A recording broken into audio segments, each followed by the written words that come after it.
ماتم کے حوالے سے مختصر سے وقت کے اندر ایک دو قصے اور 2 آیات مبارکہ اور 2 حدیث سے میں یہ مدلل آپ کو جواب دوں گا اور آپ کا ایمان تازہ ہوگا۔ تو کیا ماتم کرنا جائز ہے یا ناجائز ہے؟ تو حضرت ابو ہریرہ رضی اللہ تعالی عنہ روایت کرتے ہیں کہ رسول اکرم نور مجسم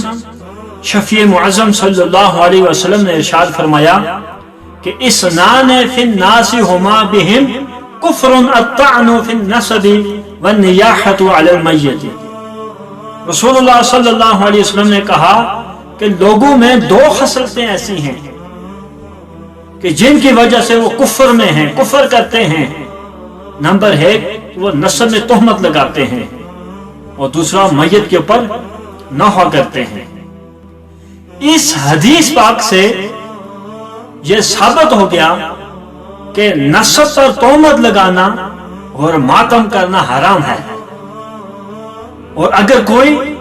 ان کو جائز حلال سمجھ کر کرتا ہے تو وہ خود اپنے آپ کو دائرہ اسلام سے خارج کرتا ہے، وہ خود بخود کفر کرتا ہے۔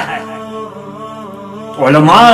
اکرام نے یہ تصریح فرمائی ہے کہ یہ دونوں جو خصلتیں ہیں یہ زمانہ جاہلیت کی ہیں، اور ان کی حرمت اس حدیث پاک سے بھی ثابت ہوتی ہے، اور قرآن پاک کی وہ آیات طیبات بھی ہیں جن میں اللہ تبارک و تعالی نے صبر کرنے کا حکم دیا ہے۔ اور اس کی حرمت کی واضح دلیل یہ ہے جو بے صبری ہے یہ صبر کی ضد ہے، اور بے صبری قطعی حرام ہے، اور قطعی حرام کا منکر جو ہے، انکار کرنے والا جو ہے، وہ کافر ہے۔ جیسے اللہ تبارک و تعالیٰ نے قرآن مجید میں ارشاد فرمایا کہ یا ایھا الذین آمنوا اصبروا وصابروا، اے ایمان والو صبر کرو اور صبر کرنے میں دشمن سے سبقت لے جاؤ۔ تو ایک اور مقام پر ارشاد فرمایا کہ یا ایھا الذین آمنوا استعینوا بالصبر والصلاۃ، اے ایمان والو مصیبت کے وقت نماز اور صبر سے مدد حاصل کرو۔ اب جو ماتم کرنا ہے یہ عربوں کا رواج ہے۔ تو جب زمانہ جاہلیت میں عربوں کے ہاں کوئی بھی فوت ہو جاتا، کسی کو قتل کر دیا جاتا، تو وہ اسی طرح کیا کرتے کہ کئی دنوں تک، مہینوں تک، سالوں تک وہ ماتم کرتے رہتے، ماتم کرنے والیاں بلاتے ہوتے، اور وہ خود ہی ایسے اشعار پڑھتے، خود بھی روتے، جو مجمع ہوتا ان کو بھی رلاتے رہتے۔ اور عرب میں ایک عورت تھی زمانہ جاہلیت میں، تو وہ بہت بڑی شاعرہ تھی، اور اس کی جو شاعری ہے وہ بہت بڑی فصاحت اور بلاغت کے جو ہے معیار اس کو سمجھا جاتا تھا۔ تو وہ اس زمانے کی بہت بڑی شاعرہ تھی، تو اس کے بھائی کو کسی نے قتل کر دیا، اور وہ اپنے بھائی کی جدائی میں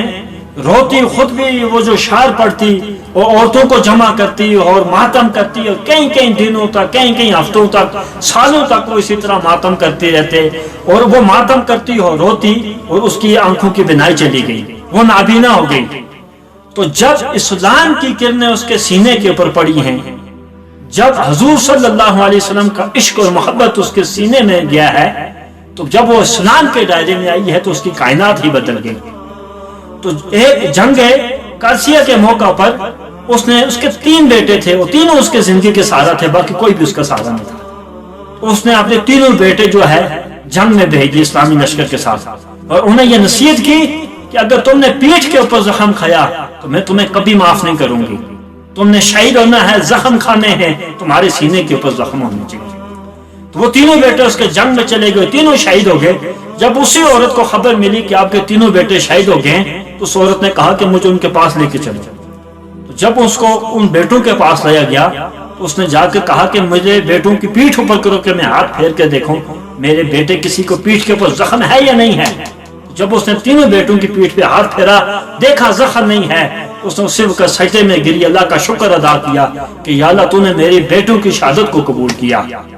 تو دیکھو یہ وہی عورت ہے جو زمانہ جاہلیت کے اندر ایک بھائی اس کا قتل ہو جاتا ہے اور یہ ماتم کرتی ہے، واویلا کرتی ہے اور آنکھوں کی بینائی چلی جاتی ہے۔ لیکن جب اسلام میں آئی، اسلام نے اس کو ایسا بہادر بنا دیا، ایسا اس کی حوصلہ افزائی کی کہ اپنے زندگی کے آخری سہاروں کو لٹا دیا، مگر اللہ کا شکر ادا کر رہی ہے۔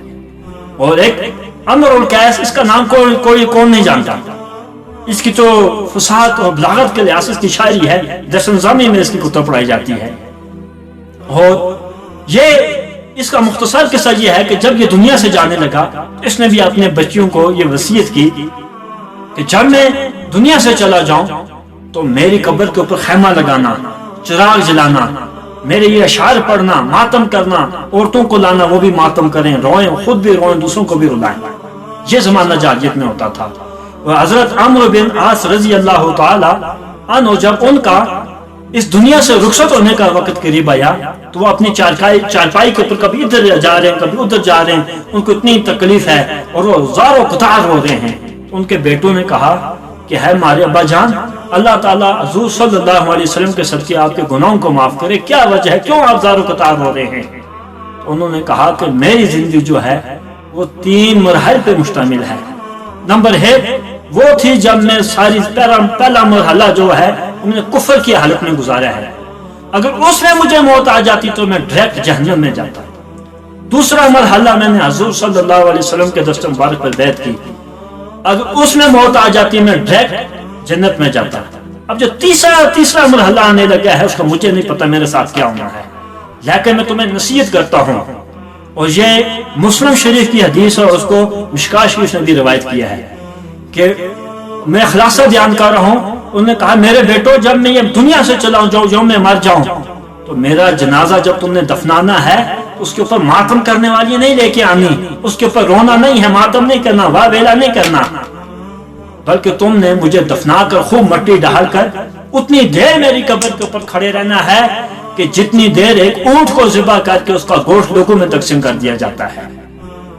اور اس کے بعد تاکہ میں تمہارے ساتھ مانوس رہوں، میں دیکھوں کہ جو اللہ کے قاصد آتے ہیں میں ان کو کیا جواب دیتا ہوں، یعنی منکر نکیر آتے ہیں میں ان کو کیا جواب دیتا ہوں۔ تو حضور اکرم صلی اللہ علیہ وسلم کی حدیث ہے کہ جس شخص نے مصیبت کے وقت اپنے رخساروں کو پیٹا، یا اس نے جو ہے سینہ کو بھی کی، یا اس نے اپنا قربان کو چاک کیا، یا زمانہ جاہلیت کی طرح غلط دعوے کیے، تو حضور نے صلی اللہ علیہ وسلم نے کہا وہ میری امت میں سے نہیں ہے، وہ میرا نہیں ہے، میرے ساتھ اس کا کوئی تعلق نہیں ہے۔ تو یہ سوچو کہ حضور کہہ دیں کہ اس کا میرے ساتھ کوئی تعلق نہیں ہے، اس کا پھر کیا بنے گا روز محشر۔